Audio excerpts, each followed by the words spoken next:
Rema and welcome to my art space. And today I have a special guest and she's going to share with us her art journey and also how it is to grow small dreams into big ones.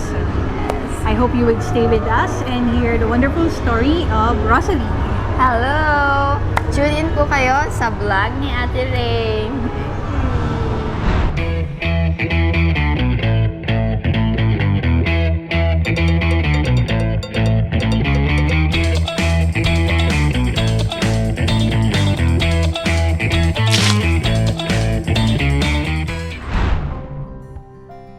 As a budding artist, Rosalie Lagatic is already making her mark in the art industry as she shares her works that are full of love, hope, and inspiration. Her art journey has not been easy, and she shared with us how her dream started. I am a regular employee in a culinary school, and at the same time, I'm working on my passion as an artist. So, I can consider as emerging artist din. Parang starting artist. Paano ka nagsimula ng art journey mo? Paano mo na-discover na yung art, yung love mo for art? Since kasi bata ako, no? Mga elementary times. So parang ano na siya, parang nade-discover ko na parang it was fun to draw or to sketch, mga ganyan. Parang mas nakikinig pa nga ako sa art class. Tapos usually nung elementary ko, may mga poster making contest, ganyan, high school. So sobrang na-enjoy ko siya and at the same time yung people na-acknowledge nila na ay magaling ka mag-drawing, ganyan. So parang naririnig ko sa kanila na ina-acknowledge nila yung talent ko. So parang doon ko naisip na ay siguro nga talaga magaling ako on that part. Growing up nung high school, parang na-desire ko na ay pag nag-college ako, siguro more on into the creative side ang kunin ko. Kaya lang, living in province, so I'm from Bicol. Walang masyadong school that offers fine arts, animation. And my parents told me na hindi natin kaya yon. Kasi ang nag-o-offer lang sa Bicol, Aquinas, sa Legazpi, Ateneo, sa Naga. Yun lang yung may animations. Tapos, considering pa yung mga gamit na kailangan mo doon, so hindi siya kayang i-shoulder ng parents ko. And they told me na mag-aral ka muna ng ibang course na kaya natin, makatapos lang ng pag-aaral. So nag-aral ako, ayan, I've been doing that in college. May mga side time pa rin na pag may event sa school, na kailangan ng poster makings, may contest, doon ko na lang siya nagagawa. Gumagawa ako ng scrapbook for myself. Wow. Doon pa rin talaga ako. Nag-create pa rin ako kahit hindi yun yung linalakaran ko that time. Working in a corporate, it's a blessing. Of course, it's a blessing. And yun yung tinapos ko eh. Pero at the same time, you will question yourself, is this it? You're gonna go to work, go home, tulog, bangon ulit, work ulit. I'm looking for something that make me more alive, maybe. And I was like, I kept thinking of my artworks. Nag-start po ako ulit na mag-draw. From beginners talaga, as in, when I saw my drawings, 2016, parang minsan natatawa ako and at the same time na-amaze ako kasi parang tuwang-tuwa na ako dito dati, pero ito pala yung drawing ko, parang bata. Yun. Okay. So, that's where I start, 2016. And 2017, tinatry kong mag-draw ulit. There's so many struggles, discouragement, in between, like may isip mo talaga na, ay shucks, kaya ba talaga natuparin yung pangarap na yon? Parang it was a dream too good to be true. So specifically, yung dream mo is to make art, no? To make art, and of course, as a child, you want to be famous. At the same time, you want to earn money like any other artist. You wanted to get to know in the industry. Parang ganun yung sobrang laki ng pangarap mo. Pwede ba yun? Posible ba yun? Kaya ko ba yun? Kaya ko bang mag-exhibit? Kasi when I see artists na nag-exhibit ng mga ganito, parang ang layo nila. Ang layo nila sa akin, tapos notebook lang, ganyan, crayons lang. And even my parents and some other people who I talk about my dream, parang sinasabi nila na, sige, pwede naman, pero sideline mo lang yan ha. Huwag mo nga anuhin. Medyo parang hindi sineryoso. Tapos parang they're worried na baka walang masyadong ano dyan eh. Walang masyadong future. Parang ganon. Okay. Tapos my parents also telling me, also my dad, no, sabi ni Papa parang, nak, huwag kang masyadong mangarap, masyadong lakihan kasi yung pangarap mo pang mayaman yan eh. Tapos, Ganun yung impression. ay, kasi ganyan nila, yung impression eh. Kasi, pang-mayaman ng art. pang mayaman yan eh. Ang sakit, sobrang sakit nun sa akin. Bakit may limit yung may hirap? Yeah. Bakit kailangan may limit kami kung hanggang saan lang yung pwede naming pangarapin? How did you get formal training? Where did you start?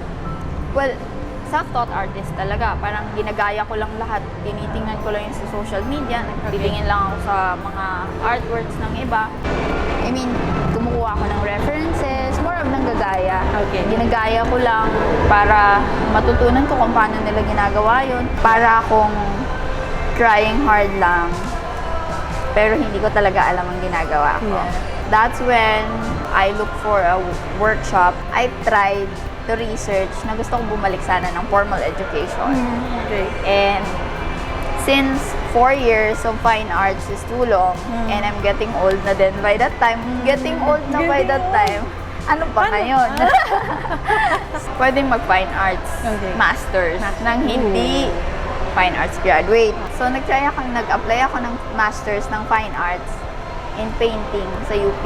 Ooh, Ambitious. Sobrang ambitious Hindi naman talaga ako qualified. Tanggap ko naman yun. And feeling ko nga natawa yung mga judges nung that time. Yung mag-a-assess kung pwede kang They advised me na kailangan mo mag-undergrad. Iniwan ko yun. Trabaho ko kasi before sa corporate manpower. And then, I decided to resign on that job. Oh. I go to another job. Well, it's a painting studio. And truly, yung work na yun is really a blessing from the Lord. I'm not meant to stay there. Meant to be siya na ma-meet ko yung mga taon doon. Okay. Kasi the people I've worked with doon sa work na yun, they are the one who introduced me to Sir Sena. Nung hindi ako na-satisfied doon sa isang art workshop teacher ko, naganap ako ulit ng bago. And I chatted one of them. And they told me, bakit hindi ka na lang dito kay Fernando Sena? Okay. Fernando Sena na yan. Oh. Sabi ko, oo nga, no? And then I met Sir. First exhibit ko talaga yung kay Sir Sena. Yung Sir Sena. That's November, I guess. Wow. November 2023. Actually, 2024, from January to, I guess, September, I was stagnant kasi super busy sa trabaho. Di ako makabalik kay Sir Sena, di ako makapag-arts ulit na kasama yung mga artists. But I'm doing my arts on my bedroom. Like, I kept on painting and painting and painting. And then, nung October, makaluwag-luwag, sabi ko, ay, babalik na talaga ako kahit anong mangyari. Sunod-sunod naman yung opportunities. I've been into different workshops together with the Team Sena. No, parang sinasama talaga ako ni Sir lagi. Sobrang blessing talaga ni Sir kasi siya talaga yung wala talaga siya kahit ano sigurong pangarap ko. Medyo mahihirapan talaga ako eh. Yeah. So, Sir Sena talaga yung linagay ng Lord to help me out with this dream. Okay. And then I met different people, different artists. And I was introduced to Dynamic Art Group. So that's where talagang yung first legit na sale ko ng art is Okay. last 2024 sa KBMI exhibit. So parang nakakasell na ako before pero hindi, ano pa siya, yung mga kakilala ko na gusto mag-support, ganyan. Mga friends and churchmates. So, they are the people who wants to support me. My boss is still. So, sobrang blessing din yung work ko ngayon kasi sinusupport nila ako. So, Wow. they allow me to explore outside the work. Parang last 2024, that's the time na talagang nakita ko na gumalaw na si Lord. So, as of now, nakakailang exhibit ka na? Siguro mga 7. 7? Oh, wow. 7, 8. The 2024, Starting from 2023.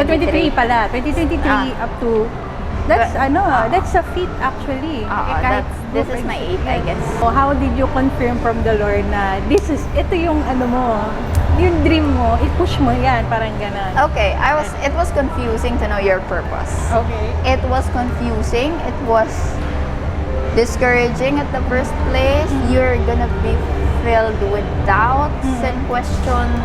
Why are you living this way? Because I have this feeling, no? Meron akong linalaban kay Lord na bakit di ako matalino. Yeah. Bakit? Because I wanted to be that excellent, that smart. People are expecting me of something that I don't have. And I was like, Lord, bakit kasi hindi na lang ganun ang binigay mo sa akin? Eh, yung mga tao, hindi naman nila na-appreciate yung art, yung ganito. Even my parents are not saying na, ay, wala namang patutunguhan yan. Sabi ko, Lord, wala palang patutunguhan, ba't ito yung binigay mo sa akin? So, and then, nababasa ko sa Bible na, what's in your hand? Yung ganyan. Sabi niya kay Moses, what's in your hand? And I was like, what's in my hand? Drawing. Anong gagawin ko? Anong gagawin ko dito, Lord? And one time, there's a service. May service sa church. And they're talking about the mustard seed. And that mustard seed is so insignificant in the eyes of the people. But when it's planted, it becomes a big tree where birds can, make their house. It produce fruits. It can shelter birds, ganon. So parang, that's why I created this page, which I name all my artworks as masterpiece. Because at the start, these artworks are insignificant to the eyes of the people. This is very small. Ang liit ng halaga niya, drawing lang yan. But when it's planted, when God works on that small thing, it can grow into something greater. Miracles can do happen. And that's my beliefs with my artworks. Na even though maliit siya sa paningin ng iba before, sa paningin ko even, it will achieve something big. And it will glorify God at the end. For those who have the same dreams, siguro hindi man sa painting, or same dreams pero are being discouraged, how do you want to encourage them? Well, I guess not all people has given the same dreams and the same visions, the same purpose. There are people that actually given this big and this not so big, not so grand. So sa akin siguro I can consider this as grand given the spotlight of being an artist. But there are things na hindi ganun ka-grand, pero kung alam mo na yun yung doon ka tinawag ng Panginoon, do it with all your might. I mean, there are people who've been, well, kung ang calling mo maging nanay, then do the best to be a mom. Kung ang calling mo ay mag-alaga ng mga may sakit, be a doctor or be a caregiver, and you're happy with that, you find your purpose on that, do it with all your might. So, kung saan ka, kung ano yung nasa kamay mo na linagay ni Lord, hone that, make that grow, and really it will touch lives of other people. Huwag kang tumingin na eto lang ako. Eto lang ang binigay sa akin. Kasi sobrang laki nun sa paningin ng Lord. At kung yun yung binigay sa'yo, pagyamanin mo. That small thing can grow into something big. Wow! If you're inspired with this interview, please click the like button. And also, if you're here in my channel for the first time, please subscribe. And also click the bell button for notification of future videos from me. Again, my name is Rema. And if you'd like to see other interviews of other Philippine artists, you can check out my channel. And also, I hope to see you again in my next art space. Bye! Okay, ganun ulit. Oo, hindi. Huwag mo na. May cue.